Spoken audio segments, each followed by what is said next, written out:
Tonight, we're learning more about an Oconee County girl diagnosed with a disease fewer than 700 people have.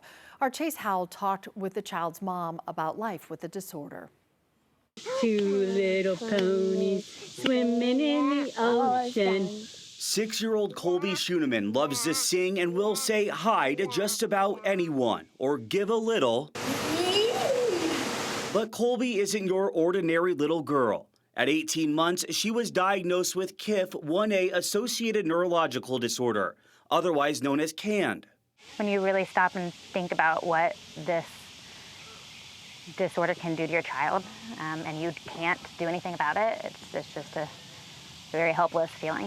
Alrighty, we're almost at the stage. Lisa Schooneman is Colby's mom. She says the disorder impacts everything from walking to talking.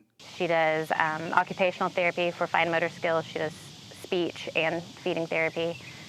She also does PT twice a week. And although they have insurance, not everything is covered. Plus, things add up. From what we understand, there's going to be large cuts when it comes to Medicaid. Some of them have already happened.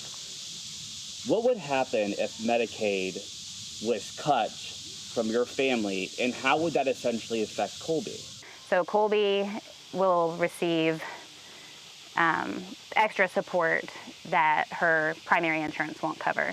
So if she's doing 4 therapies a week and her primary insurance will cover some of that, we'd still have copays, or we'd still have the extra expenses for equipment that primary doesn't cover, and that can add up really fast. One of the things Medicaid helps pay for is done on horseback.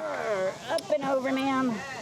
Kat Thompson is a speech therapist and owns Butterfly Dream Equine Therapy, a nonprofit. Thompson says she opened it up in 2003 after she lost her adopted special needs daughter, Allie, at just 12 years old. She had been abused and was really super disconnected from people, kind of off in her own little world. And the first connections we ever saw were actually between her and a horse. Since opening up the nonprofit, she's helped countless kids learn how to communicate, verbally and non-verbally. There's a lot of research that shows that when a child is riding a horse, their brain just works better.